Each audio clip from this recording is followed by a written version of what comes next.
I'll be up front with you. Today is going to be a hard day for us to walk through. So if it is your first time here, you picked a terrible Sunday to give it a shot. And just being up front. We started writing the message series, I circled this particular Sunday, and I was like, maybe we'll have a weather event and we'll just cancel this one and I can skip over it. It's a passage out of 1 Peter that I don't see a lot of people or any of my peers teaching from. It's incredibly difficult to walk through it. And it just doesn't get any easier. It starts with difficult, and then it goes to 3 different sections that are harder as we go. And it's just giving you a heads up, it's going to be rough. If you've ever wanted to get up and walk out, today will be the day.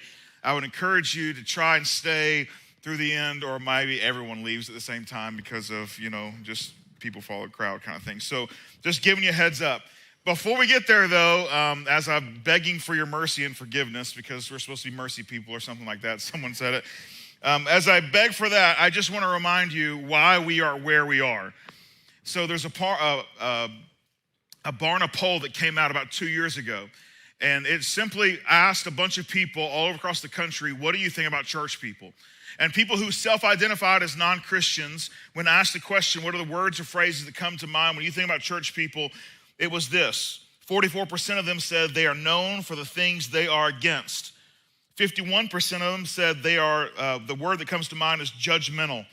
59% of non-church people said the word irrelevant comes to mind when they think about church people in their communities.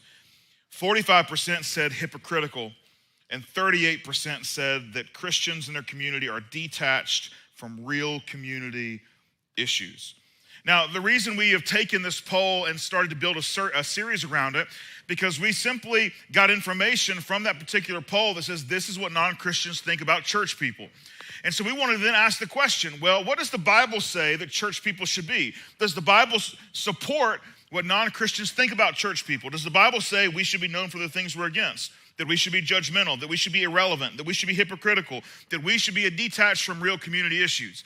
And if the Bible doesn't say that, then what does the Bible say? And why is it, if the Bible says something different, that we are unable to convince the non-Christians in our communities, not just here in Coweta County, but across the country, that we are something different than irrelevant, hypocritical, judgmental, known for what we're against, detached from community issues? Why is it that they have this strong opinion, not just here in Coweta County, but across the country? What is it that's happening with people who attend church and are supposedly following Jesus, that when they introduce themselves to the world that do not attend church and do not follow Jesus, that they get a different impression than the church people we're supposed to be? Why is that?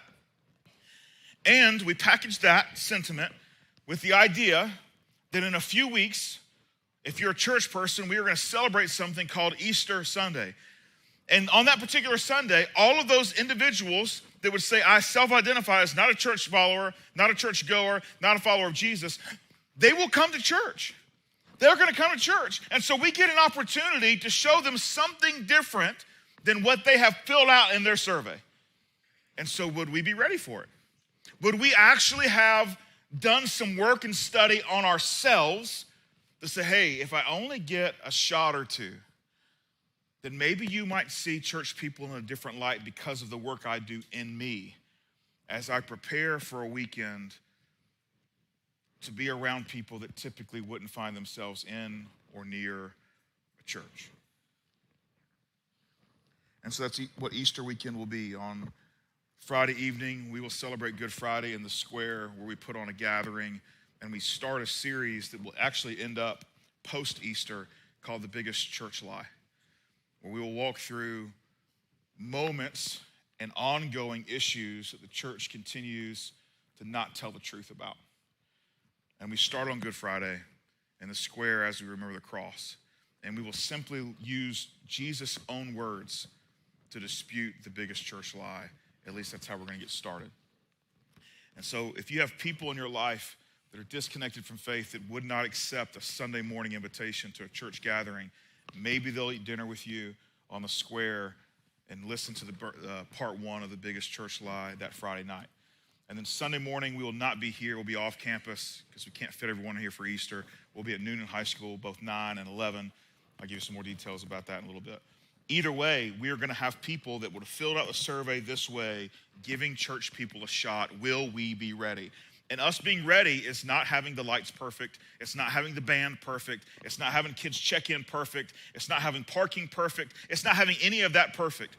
Us being ready is Christians doing the work, assessing themselves and asking the question, where do I fall short in becoming like Jesus? And can I do something about it? Can I actually admit, hey, I might not be exactly where Jesus wants me to be, and allow that to unsettle me in a way to do something about it? We started Church People with week 1 where we said, hey, the first thing we want to discover in 1 Peter, for those of you who are brand new with us, Peter's a really good friend with Jesus, and he writes to the church that's spread out all over what we know today as modern-day Turkey, and four different provinces that make up the entirety of that country, and churches spread out all over, Christians spread out all over that particular region of the country, or that region of the world. And he writes a letter to them, and in it, he just simply gives us this really good encouragement and description of what church people are supposed to be. And it begins with hope people. That we should be people of hope. That at the end of the day, we should recognize life is hard, and that is why we have hope. In fact, life being hard is the origin of hope. If life was perfect, if there was no distress, if there was no evil, if everything was absolutely just as we wanted it to be, there's no need for hope. There's no room for hope. There's no reason to even invent hope. What would we hope in if everything was perfect? The mere fact that life is not perfect and life is hard, that is why we have hope. And we should be hope people. In fact, I think people who are disconnected from faith, when they interact with people who are followers of Jesus, that is a word that should come to their mind. Those people are hope people. The second week is holy people. Now, it's important that we understand that holy comes after hope, that you can't actually become holy unless you realize you have a need for hope, that it's our ineffectiveness to be like Jesus and fall short, and the hope that we have to have in Jesus, that it allows us to have a relationship with God, where the relationship with God invites us to be holy, where we have the opportunity to become like Jesus, where we can look at our lives and simply make an assessment and say, man, this doesn't line up with his expectations. What do I need to do to move in that direction? And slowly but surely, we get set apart for his purpose, to use our life for his work.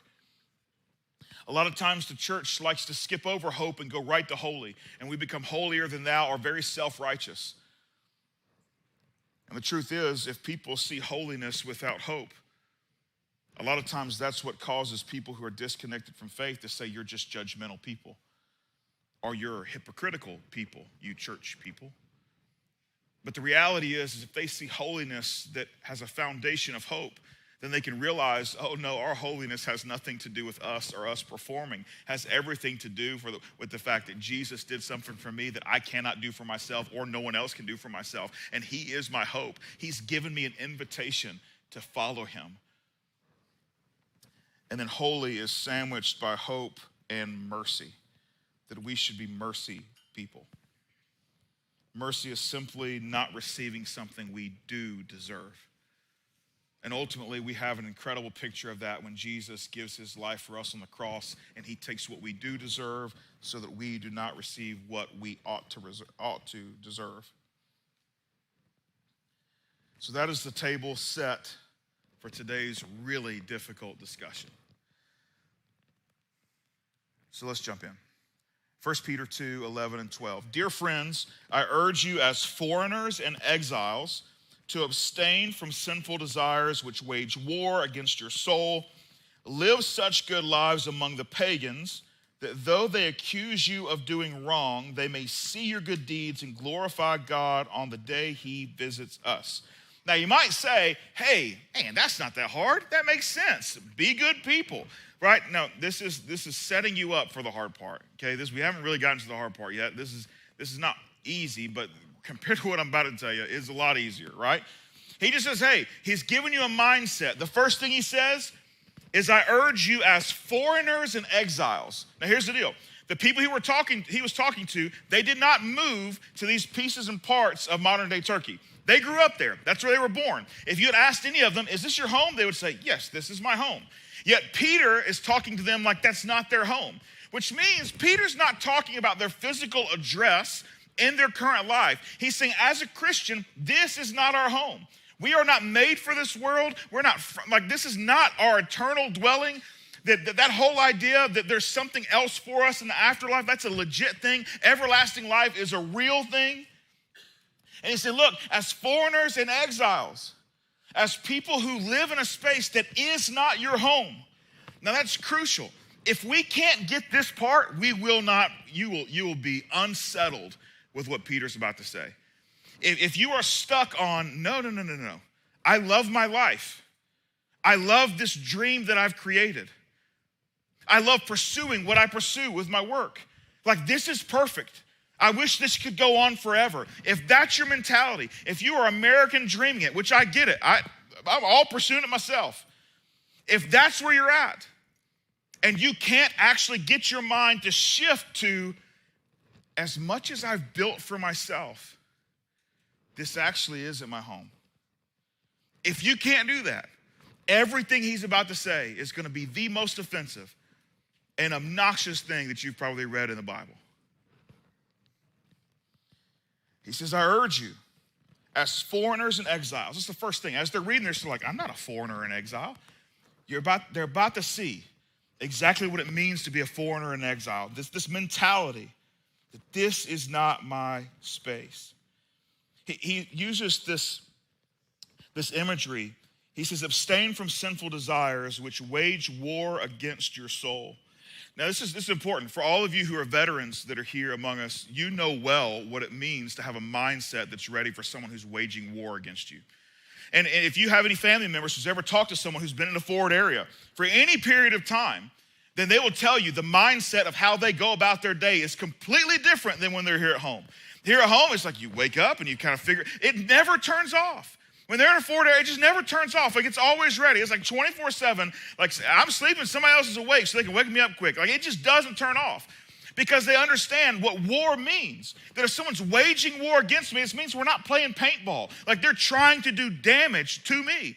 And so I'm going to make sure that I've prepared myself and the people around me are prepared to make sure that, hey, if you're going to wage war against me, you will not win. Now, it's difficult for us to read this and say, oh, yeah, that's right. Evil wages war against our soul. Yeah, it does. That sin is bad. But the problem is that the sin doesn't confront us like our veterans have experienced in some forward areas. No, our enemy oftentimes looks like something that's incredibly manipulative, where it lulls us to sleep. It creates soft Christians. And suddenly we get so comfortable, we would prefer to hang on to the things that make us comfortable than follow the things of Jesus. And we don't realize that we've been duped, that we've been tricked, we've been ambushed and lulled to sleep by something that wants to destroy our souls. So it's difficult for us. It uses the words, it says, hey, because of this, live such good lives among the pagans. The word pagans just means anyone who's not following Jesus. They're not talking about a particular religion or anything like that. It's just a generic word for if you're not part of what you're doing, if you're not following Jesus, you would fall into that category. And it says, you should live such good lives among them that though they accuse you of doing wrong, the accuse you of doing wrong is them accusing them of being wrong because they're Christians. Remember, the Roman Empire is expanding at this point. It includes all of modern-day Turkey.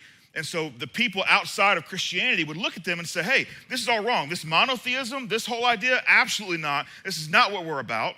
And so he's accusing them of doing wrong. He says, hey, even though they tell you your life and the reason you exist is wrong, you should live such good lives among them that they would see your good deeds and glorify God on the day he visits. In other words, he says, do such an incredible job leveraging your life for mission that the people who think your religion and the way you do life is wrong would be influenced by the way you treat them and the way that you act in your world, that they might actually have the opportunity to acknowledge God on the day of judgment. That they would transition from, I think this is stupid, to I actually would glorify that guy. And so Peter is just simply telling them, people, you are not made for this world. You are simply foreigners and exiles. This is not your home. So as you go about your life, you should see your life through that lens. A lens that would say even people you might not know that look at you as wrong might be influenced to possibly follow Jesus because you interact with the world the way that you do. As I was reading for the last few weeks, preparing for this particular message, there was a phrase that stood out that I underlined and put on a sticky note, and I've been looking at it for the last couple of weeks. And it really encapsulates what Peter is about to ask all of his readers to do, which is this: subversive submission. It requires a mission mindset. It requires us to see our life differently than just this is the life we have. It's a this is not my home mindset. It's a my soul is at war mindset. He says, live such good lives that the inconvinced might become convinced. So he says all of that just to set us up and walk us through three very practical moments or opportunities or situations where he would encourage us to use this subversive submission. And this is where it gets hard. We start with 1 Peter 2:13 through 14. Submit yourselves for the Lord's sake to every human authority, whether to the emperor as the supreme authority, or to governors who are sent by him to punish those who do wrong and to commend those who do right. Yes, so Peter's first example of how we want to live like we're not a part of this world, he talks about people and the way they should submit to the government. That's where he starts. Which, if you are a Republican in the room or watching online, you're like, let's go. And if you're a Democrat, you're like, boo, and ain't no way, you know? Now, here's the thing. When we planned this particular message, the election had not taken place, so it's not like I knew which way it was going to go. It isn't to pander towards one side or the other. It's simply Peter saying, hey, the government's going to have a say in your life, and there's some subversive submission that should take place. Now, this is interesting. It's interesting. He knows this is going to be difficult for people.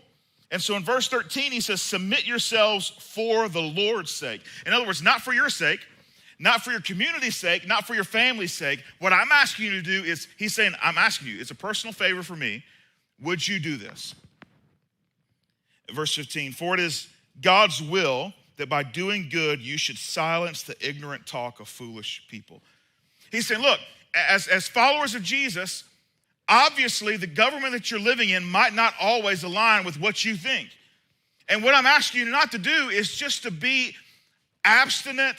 Abstinent, is that the same word, right? We're not talking about sex, we're talking about obstinate. That's what I'm talking about.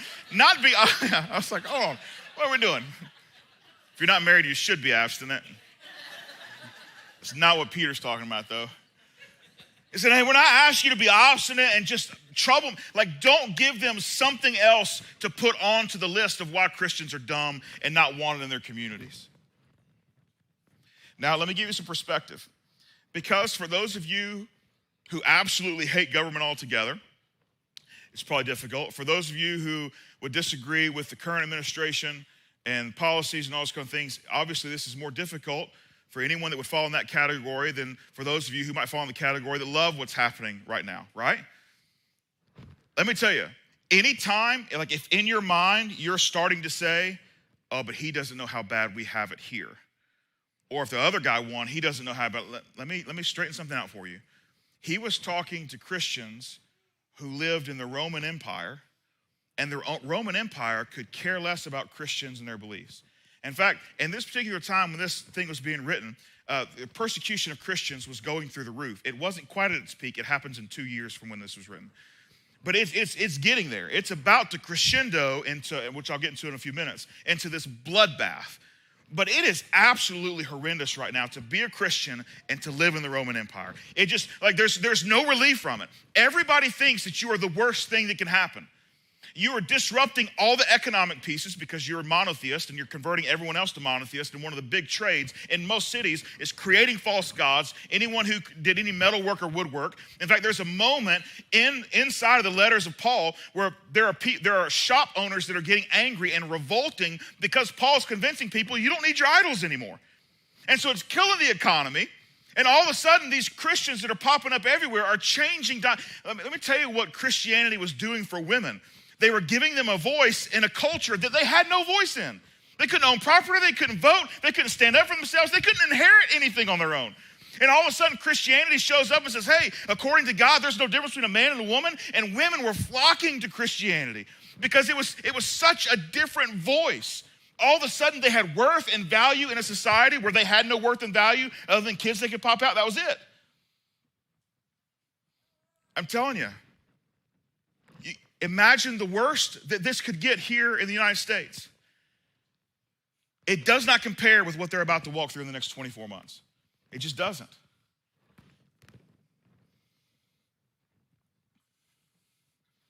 So then we get to verse 16. He says, so live as free people, but do not use your freedom as a cover-up for evil. Live as God's slaves. Peter, I don't know if you remember, but at the beginning of that sentence, you said live as free people. You ended that sentence with as slaves. I don't know if he understands the definitions of words, but those seem to be contradicting each other. Verse 17, show proper respect to everyone. Love the family of believers. Fear God. Honor the emperor. He's calling Christians to live free even under oppressive authority. Because at the end of the day, we go back to week 1. Life is hard. That's why we have hope. And our hope isn't in Caesar or an emperor or a president or a minority party or a majority party or an independent party or any other party. Our hope only rests in Jesus. And this is where we get our theme for week 4 of church people. Church people should be free people. But that's difficult for him to say when he follows it up with, by the way, be slaves to God. In other words, he's starting to paint a picture, which again, only aligns and makes sense if you see this world as not your home, as this is temporary and that eternal life is legitimate. What do the kiddos say, right? YOLO, right? YOLO, you only live once. The truth is, the mindset that you have to have here is you only live forever. And that changes things. It changes things when you begin to take on and to look through the lens of, all right, the decisions I'm making now isn't just to help me get to retirement and enjoy whatever time that's going to be, that the decisions I'm going to be making now have eternal implications. And so I want to live my life not so necessarily caught up on the things that are only my lifetime, or maybe my lifetime in the next 5 generations' lifetimes, but I want to be about things that have an eternity in terms of impact. He says, so if you would be God's slave, that would introduce worldly freedom. Now, let me stop here for a second. What I am not saying, and what Peter's not saying, is that you should just do anything the government says regardless of what happens, right? There's examples that contradict that inside of the scripture. Let's go to Exodus chapter 1. The Jewish people were growing just leaps and bounds. And so the Pharaoh came and said, hey, this is no good. We need to stop this. They're getting way out of control. So he called the midwives in and said, from now on, from here on out, if any of the Hebrew women have a baby boy, you kill it in the birthing room. That's the rule. No more baby boys are coming from that particular group of people. They call you, they give birth to a boy, you kill it right there. So they didn't agree. The Hebrew midwives rebelled and went 100% against what the Pharaoh said. That's an example. In Daniel 3, there was a crew called Shadrach, Meshach, and Abednego, and they would not bow to a false god and worship it, and the result was they were sentenced to capital punishment. Daniel 6, Daniel and the group, a region around him, there was an edict by the king that said, hey, no one's allowed to pray to any other god for like 30 days. And Daniel said, yeah, it's a no-go for me. And so Daniel continued to pray. They found him praying, and they put him in prison. Hebrews 11 describes the actions taken by the parents of Moses, completely different little side of time, but Pharaoh, again, trying to kill a bunch of folks, said, hey, we're killing all these kids. They take Moses and hide him for 3 months. And the Bible records that action of ignoring the king's edict as faith. And then we get to Acts 4. Acts 4, Peter and John were preaching about the resurrected Jesus, and they were pulled into a trial because they were told to stop preaching about Jesus. And in verse 19 it says, but Peter and John replied, which is right in God's eyes, to listen to you or to him? And then we fast forward to Acts 5. completely different situation, but Peter and the apostles, they got pulled in again for preaching about Jesus. And they get pulled into this tribunal, and they're telling them, you cannot talk about the resurrected Jesus. That's it. End of story.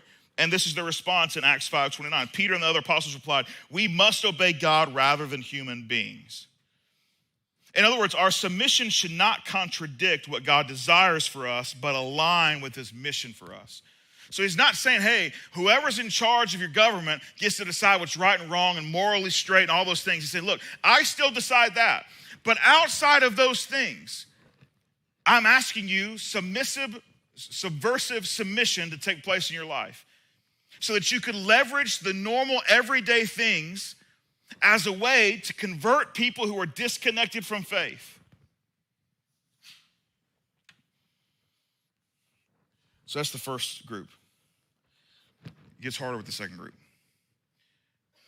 1 Peter 2:18. Slaves, in reverent fear of God, submit yourselves to your masters, not only to those who are good and considerate, but also to those who are harsh. What? Like, Peter, do you know what you just said? In reverent fear of God, submit yourselves to your masters. You're talking to slaves, not just the ones who have good masters, but the ones that are harsh. You're encouraging them to submit. We could only begin to think about how this could remotely be possible if our perspective is, this is not my home.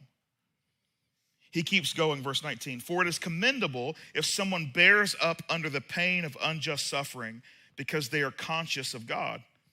But how is it to your credit if you receive a beating for doing wrong and endure it?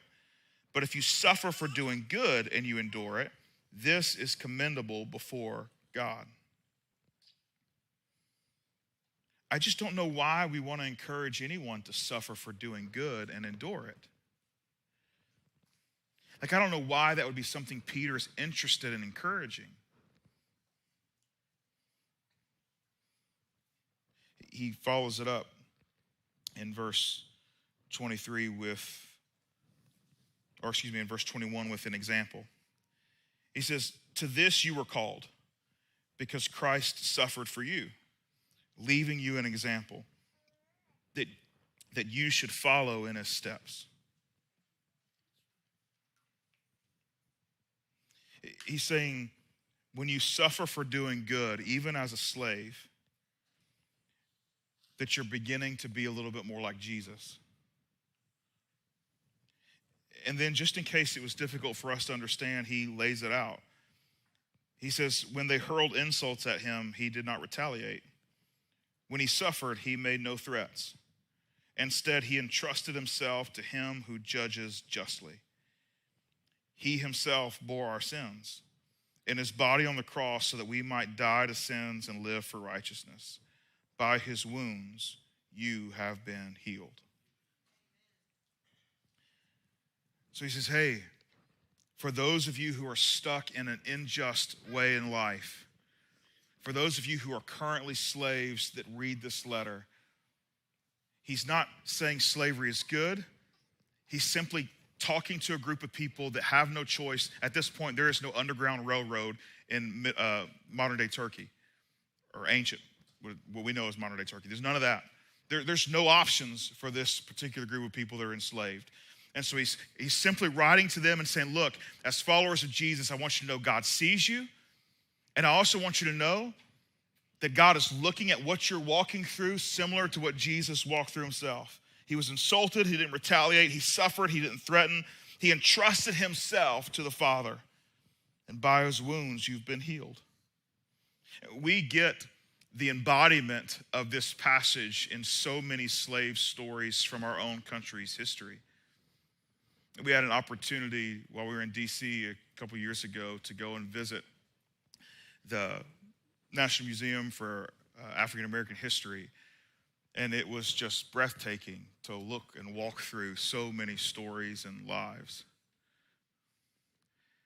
And we get these theological gifts that came from slaves that somehow found strength to model Jesus in the most inhumane of circumstances. They're sung even today. The song "Wade in the Water." Now, it was thought to be code for telling runaway slaves to make sure they go back and forth through creeks and streams to throw off the dogs. But they used that instruction manual built into a song with a basis of faith. Or the song "Swing Low, Sweet Chariot." It was written, "I looked over Jordan, and what do I see? Coming for to carry me home. A band of angels coming after me, coming for to carry me home. And if you get there before I do, coming for to carry me home, tell all my friends I'm coming too. Coming for to carry me home." We have this incredible example of faith in one of the ugliest parts of our country's history, of enslaved individuals saying out loud, "I know this is not my home. I don't only live once, I live forever." These songs weren't born in freedom. They were born while still in chains. Slaves, yet free people.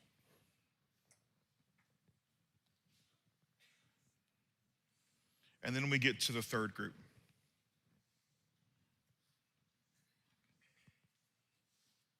First Peter 3, 1 through 2.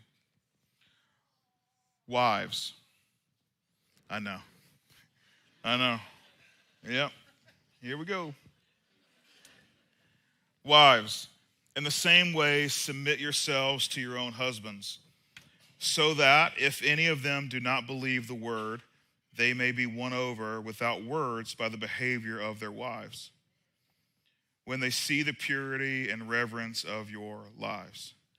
Now, I want to start with, it uses this phrase, "in the same way." So, in other words, in the same mindset that we would ask all Christians to look at authority. In this case, Peter says the emperor, which at the time was a guy named Emperor Nero. The same mindset we would fall into submission there. Same mindset, slaves with zero options would fall into submission. In that same mindset, he says, "Hey, wives, in the same way would you submit to your own husbands." Immediately, the thought goes back to mission, to the disconnected. He says that those of you who are connected to guys that do not believe the word, that they might be won over. This is a recurring theme of mission that seems to be taking place when people are actually free people. Then he goes on a little further, verse 3 and 4. It says, "Your beauty should not come from outward adornment, such as elaborate hairstyles and the wearing of gold jewelry or fine clothes. Rather, it should be that of your inner self, the unfading beauty of a gentle and quiet spirit, which is of great worth in God's sight."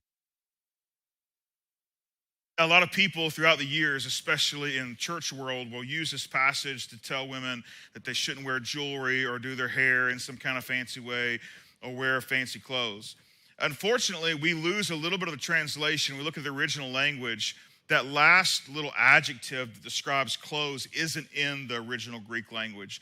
We use it, we put it there because it kind of makes sense contextually, but the original language is not there. And the original language, when we go back and read it, if we were to read it literally, would say, such as elaborate hairstyles, the wearing of gold jewelry, or clothes. And so it's not saying that, hey, women shouldn't wear clothes, because that's what it literally says, that don't wear clothes, right? That's not what the Bible's trying to say. Like, keep your clothes on. Unless you're married, then there's moments when you know what I'm saying? You don't have to be abstinent. But what it is saying, hey, listen, when you think about what you're going to put your effort into, your first priority, because your life is on mission, isn't something that's temporary. That's all he's saying. If we go back to the very first week, remember, he's going to compare everything in 1 Peter, everything in the letter, to things that can perish. And so he's saying, look, here's the deal. If you put your worth and your identity in things that are gonna perish, don't be surprised when this life has come to a close, you have nothing of value. So he just simply reminds us that, look, we can get caught up in things that adorn us on the outside, but if we neglect what's happening inside, there's no way we can pull off a life of mission. And at the end of the day, there's no way we will connect ourselves to the eternal if we are so obsessed with the things that are temporal. And then you saw that the word gentle was highlighted. I've met a lot of women that would not like to be described as gentle and quiet spirit. Don't you tell me I'm gentle. Let me just give you some context for a second. That adjective only occurs 3 other times in the entirety of the New Testament. The first one, it's spoken by Jesus himself in Matthew 5:5. He said this, "Blessed are the meek, for they will inherit the earth." Which you might be thinking, I don't want to inherit the earth, so it's fine.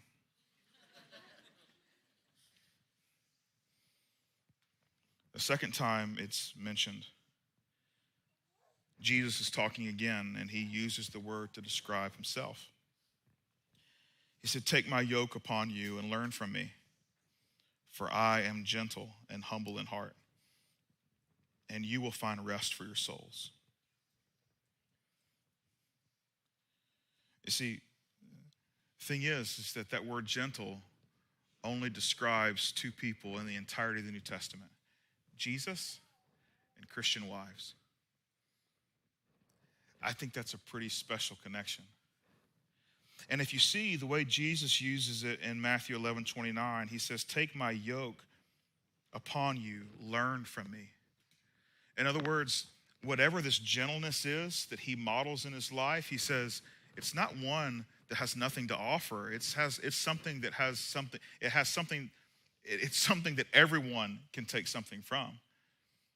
It's like, you can learn from how gentle I am. I can teach you something.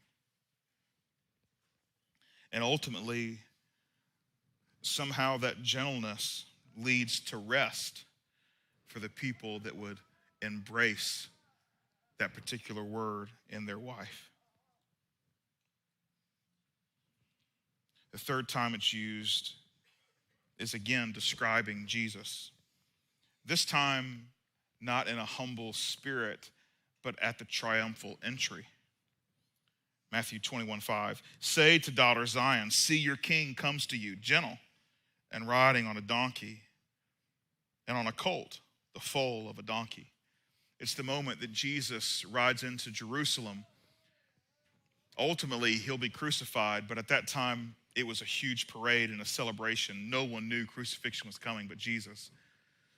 And he rides into this enormous celebration. And you know what they say as he rides in, described as gentle? Hosanna to the King. Described as gentle. In other words, this gentleness is a power that's under control. In other words, Peter is admitting that this is a choice for every wife. That this is not something that can be forced on you. You can't be demanded and forced to be this word. It's your choice. You get to choose.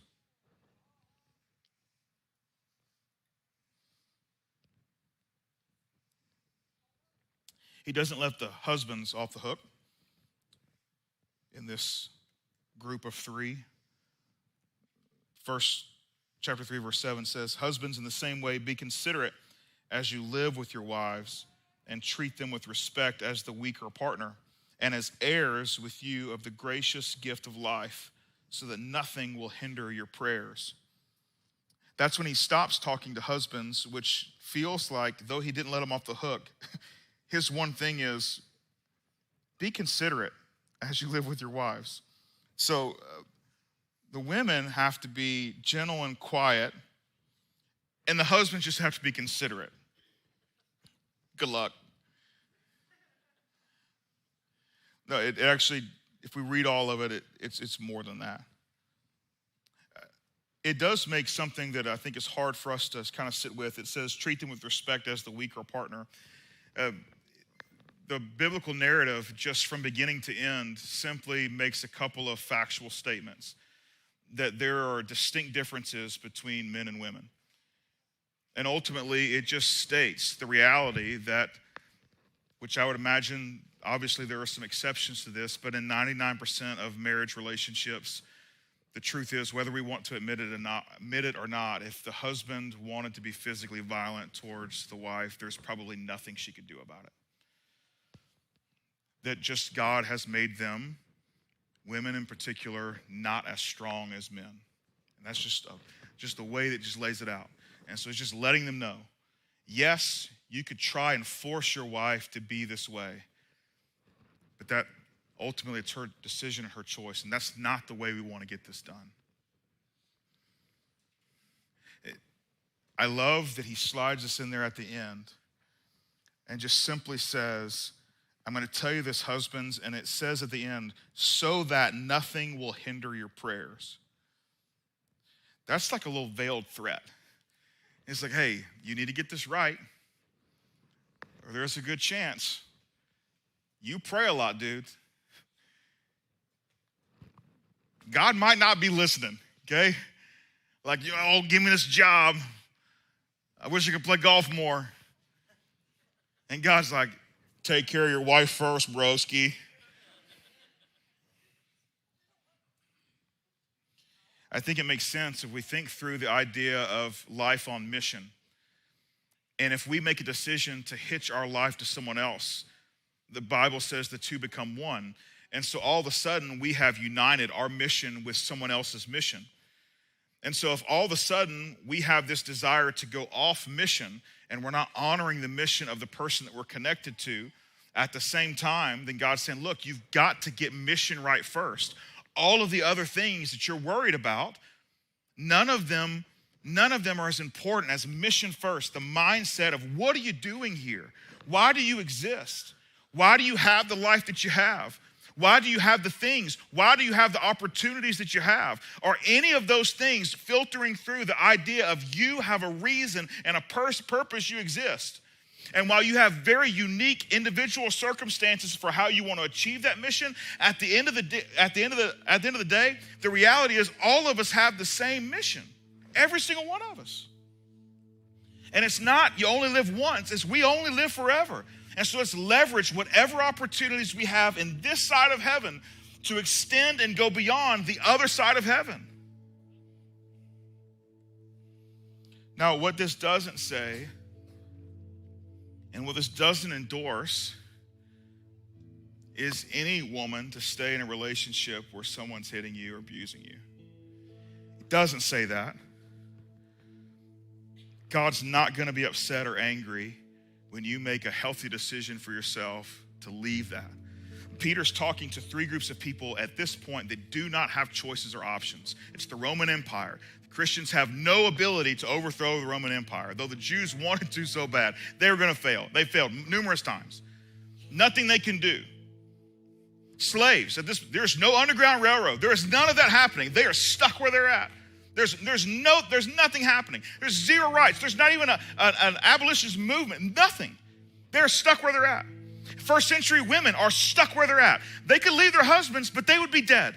They'd be raped and dead soon. Like it wouldn't take any time. They had no rights. Nobody cared about any women. That's why Christianity was booming with women. Because all of a sudden, Christianity starts saying, no, you are made in the image of God. You have value and worth. Like you're not just someone to discard. Like you've got a place and a purpose. You can contribute. All of a sudden the church, when we start reading throughout the book of Acts and 1st, 2nd Corinthians, we see women everywhere opening house churches, teaching. Like it's a big deal. And it's not happening anywhere else in the Roman Empire. Other than Aphrodite's temple where you had sex with people just to worship and it was all lady-led. Other than that though, like I said, there's nothing sexual about it. It was just, no, you've got something to contribute. And so it's not advocating for anyone staying in some kind of abusive relationship, but I want you to hear that. If you're sitting here thinking, this is my sign that I shouldn't tell someone, this is not your sign. This is your sign you should tell me today. You should tell me. I'll stand with you. If your husband's in the room with you, I'll look him in the eye and I'll stand between the two of you. Because, dude, if you're hitting her, it's time for you to come clean and start over. And it means you're going to have some consequences coming to you. But you shouldn't live like you're living anymore. And certainly we're not going to use the Bible to condone domestic violence. We're just going to be real. And say, hey, there's a mission.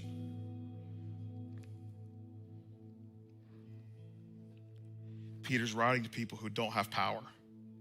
Under Roman rule, unjust systems, difficult relationships, and yet for some reason he keeps telling all three of those groups of people, you're free. Which those three groups of people didn't feel free. But he was telling them, you are free. Because the truth is, you belong to God. You belong to the Father. And so this temporary light affliction that you are going through doesn't feel temporary or light, but it will in eternity.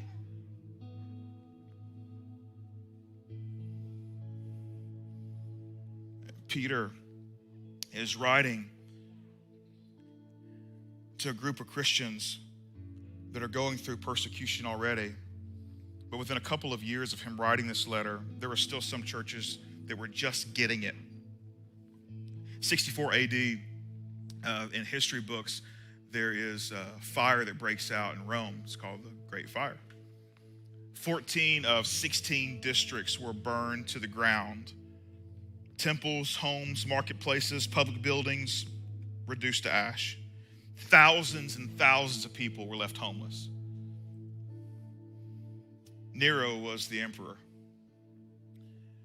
and everyone was upset at him. Some people blamed him. Some people thought that he actually set the fires because he ended up building some royal buildings and placeholder places like temples and all kind of stuff that was personal for him. So he needed someone to blame. So guess who he blamed? Christians. And when he convinced everyone that the Christians burned Rome to the ground, they didn't just persecute them, they started slaughtering them. In fact, Nero is famous for his treatment of Christians.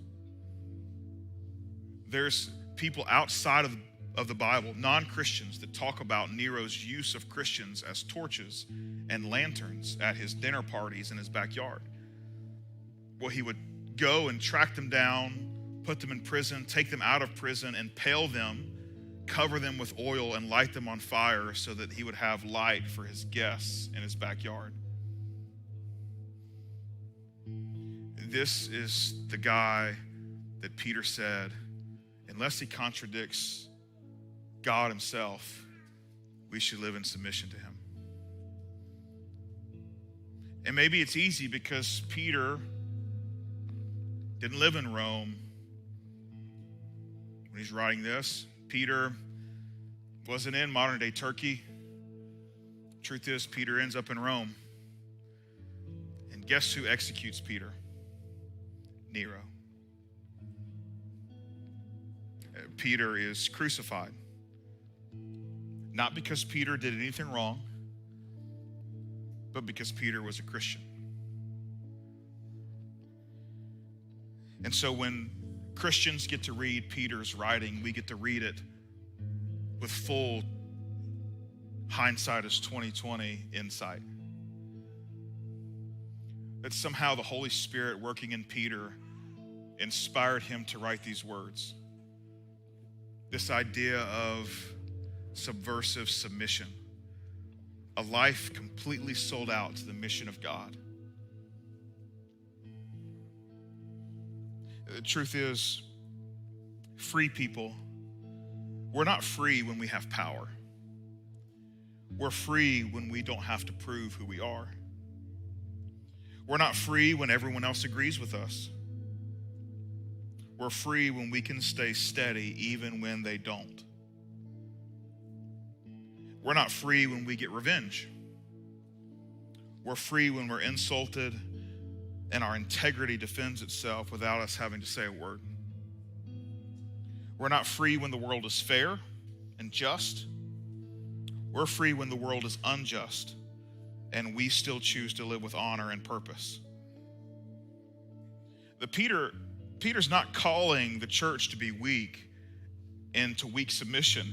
He's calling us to subversive submission, the kind that startles our culture, that it honors those who are in power without worshiping them and reflects Jesus in every single relationship.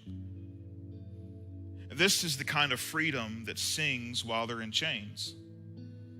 This is the kind of freedom that honors an emperor that would execute you for your religious beliefs. This is the kind of freedom that turns the other cheek, not out of fear or out of hurt, but out of strength and resilience. That's what church people are called to be. Not angry, not loud, not entitled, but free. A quiet strength. You see, when we look at that survey and people say, this is what I think about when I think of church people, disconnected from community issues, judgmental, hypocritical, they're no more for what they're against. They get that impression not from something they make up, but they get that impression from us. Let's think about it just quickly as we close. They get that impression because of what we post about on our social medias. They see what we get most excited about and most vocal about. For us here in Coweta County, it might be our disagreement with high-density housing in the downtown area. And all of a sudden, non-church people see church people come to life. It could be that we're angry with the school board about them not wanting to go through with property tax or go through with the property tax. And we said, hey, we didn't want that. And all of a sudden they see, man, those church people, if we want to get them excited about something, let's talk about apartments or taxes. And they will come out of the woodwork and support that. Which again, just goes to prove everybody knows what we're against. But why is it that they're not seeing equal, or maybe equal would be an increase or an improvement? But the truth is, why are they not seeing hope disproportionate to our disagreements with some government thing that's going on? Why are they not seeing this idea of mercy disproportionately to the things that we struggle with online? Why do they not see that? It's because we know what battle looks like. We know what it looks like when an enemy tries to take some of our tax money. We know what an enemy looks like when they try to do something in our small town. We know what that enemy looks like, and we have been coerced. We've been tricked that, we don't have to post about hope because this American dream, and the truth is the American dream is hopeless. I don't know how many of you have read the entire Bible, but you should try it. America's not in there. Like when you get to the end, like there's no stars and stripes, and we're not holding the flag walking into the pearly gates. I don't know how this world ends, but I do know everything we have is temporary. It all perishes. In the end, somehow, it all perishes. So what will our life be like? What is your mission? I think these words are really difficult to sit with. I have dreaded talking about it, but the truth is, what am I going to do? Pretend Peter didn't write the letter? Am I just going to avoid it because it's a really difficult conversation? Could I just go back and talk about hope again and hope you weren't here the first time?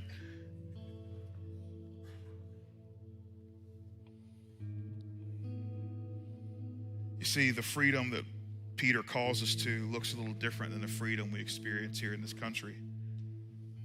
One I'm incredibly grateful for. But this kind of freedom, it's a whole nother level of freedom. So we put together a study because I don't want you to make a decision today. I think it's tough what we just read. So we put together a study on biblical freedom. And if you want to be a part of it this week, it's 6 days. It starts tomorrow. We send out a passage in the morning, and there's an action step that follows about 8 minutes later. Starts tomorrow. You can simply text the word free, 678-661-6330.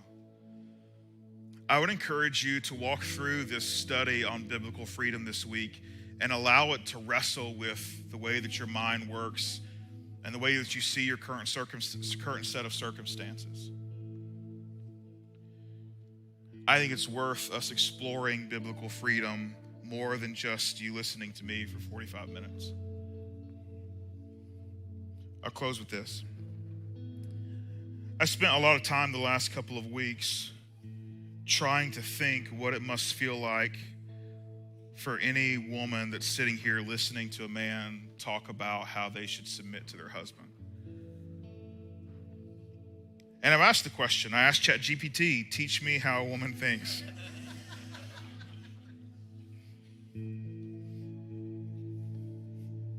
It didn't help.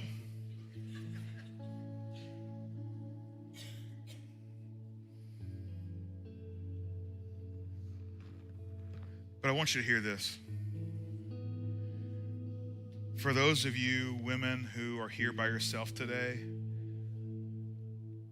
because your husband has decided church is not my thing, maybe he encourages you. He's like, yeah, you go do your thing, and I'm happy for you. I just want you to know that I'm here for you. Our staff is here for you. Because I know you read what we read today and you feel an increased burden. And you realize that you are probably the greatest opportunity for the person you love most in the world to be introduced to your Savior.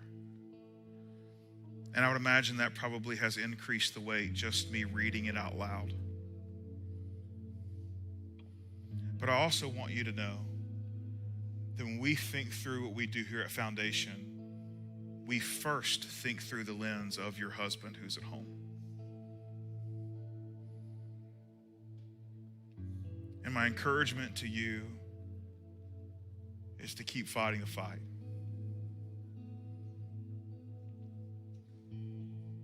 Keep pressing in. Keep praying. But I know that's not a great offer. And so I want to make sure that if there's some way that we can come alongside of you, that we do. So I think a good first step is we've got a Facebook page that's Foundation Women.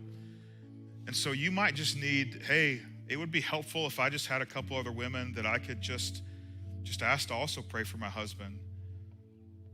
I'll tell you, there's a lot of husbands that are sitting in here that if you had asked them before they started coming to Foundation, if they were church people, they would have said, no chance. Church is not for me.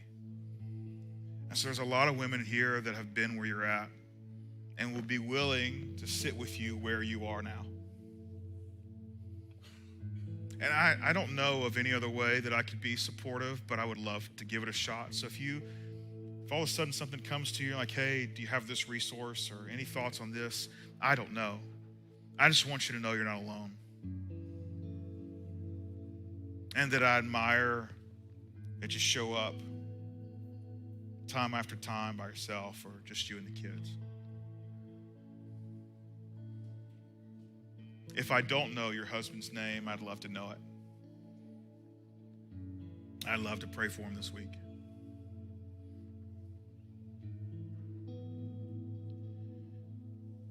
And the truth is, you are a really great example to everyone else. So thanks for being who you are. And for those of you who have husbands that are bought into your Jesus,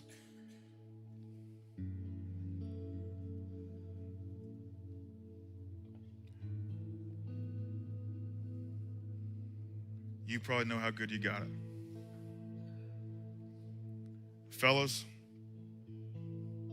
Truth is, those of us that have bought in, we probably have a little adjustment to make with Peter's expectations. The truth is, there's enough guys in this room here at the 11, at the 9, to lead our community a little better. And you know as well as I do, we can do it.